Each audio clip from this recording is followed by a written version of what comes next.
The first winter after her husband died arrived early and without mercy. The kind of cold that did not knock before entering, but forced its way inside, filling every corner with a quiet threat. One night, as the wind screamed to the trees and slipped under her door like an unseen intruder, Margaret Hayes sat alone on the cabin floor wrapped in a blanket and realized something terrifying. Grief was not the only thing trying to take her life. The cold was winning. If you believe in the silent hero, in second chances, and in the quiet strength of people who refuse to give up even when no one is watching, take a moment now to like this video, comment, share it, and subscribe to the channel. Stories like this remind us that survival itself can be an act of courage. Margaret had lived in that small wooden cabin for over 30 years, tucked deep into the pine-covered hills of northern Montana. It was not much to look at from the outside: weathered boards, a narrow porch, and a chimney that always seemed to lean slightly to the left. But it had been her world.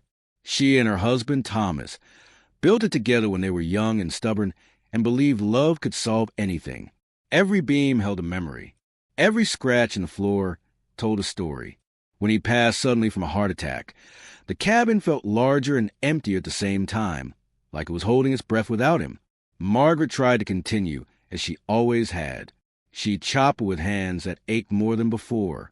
She patched the roof where snow slipped through. She spoke out loud to the walls just to hear a human voice. But winter was different without Thomas. The cold seemed sharper, more personal. It slid through cracks she never noticed before, curled around her ankles, climbed her spine at night, and refused to let her sleep. Money was tight.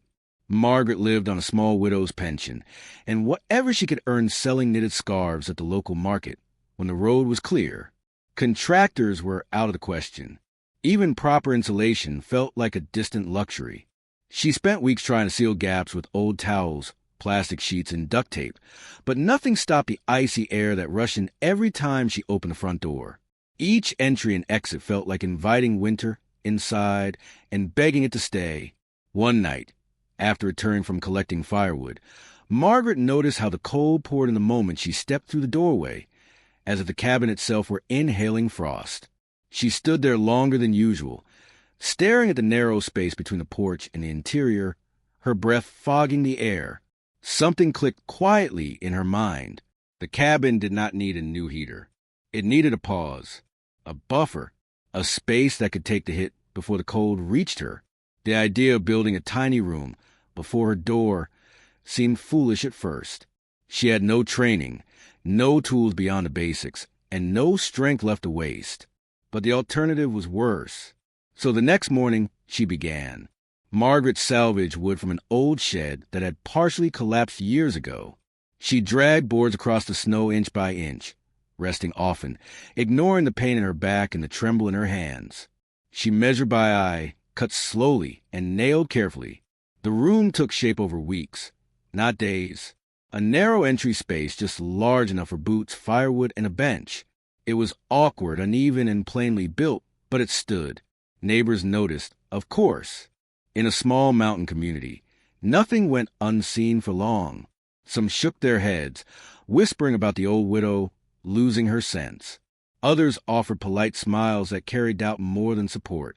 Margaret heard none of it directly, but she felt it anyway. The quiet judgment lingered like the cold she was trying to keep out. When the tiny room was finished, Margaret sealed it as best she could. She added a second door she found discarded at a junkyard miles away. She stuffed the walls with scraps of insulation, old blankets, even newspapers.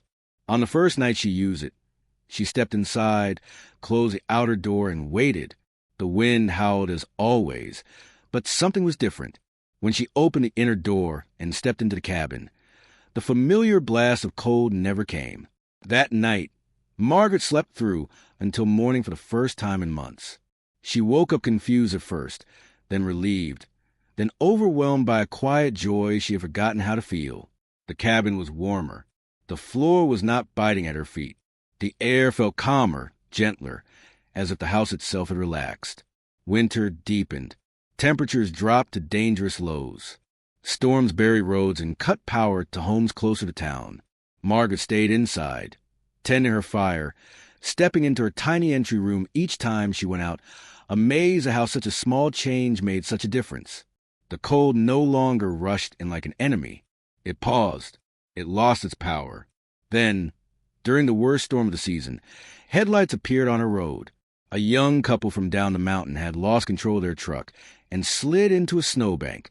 Margaret saw them struggling through the snow and waved them inside. The tiny room caught the cold off their coats and boots, trapping it before it reached the cabin. They sat by the fire, shivering less with every minute, eyes wide with gratitude. Word spread after that. Quietly at first, people talked about the widow's cabin that stayed warm when others did not, about the strange little room that stopped the cold like a hand held up to say no further. Neighbors who once doubted her began asking questions. Some asked for help building similar spaces. Margaret shared what she knew, never acting proud, never claiming expertise. She simply showed them what she had done because she had needed to survive. By the end of winter, Margaret's cabin had become a quiet example of resilience. The town did not see her as a lonely widow anymore. They saw a woman who had adapted, who had protected herself without waiting to be rescued. The tiny room before her door was not just wood and nails. It was proof that even grief could be shaped into something useful. As spring arrived, Margaret planted flowers near the porch. She kept the tiny room, not out of necessity anymore, but out of respect for what it had given her. It reminded her that she was still capable, that Thomas's absence did not mean her strength had left with him. Just before the ending, take a moment to comment below and share what the story made you feel. Someone reading your words might be fighting their own quiet winter. Margaret Hayes never thought a small, awkward room would save her life. She built it because she had no other choice. And in doing so, she discovered that survival does not always come from grand solutions or outside help. Sometimes it comes from a silent hero who refuses to surrender, who builds something imperfect but strong enough to hold back the cold.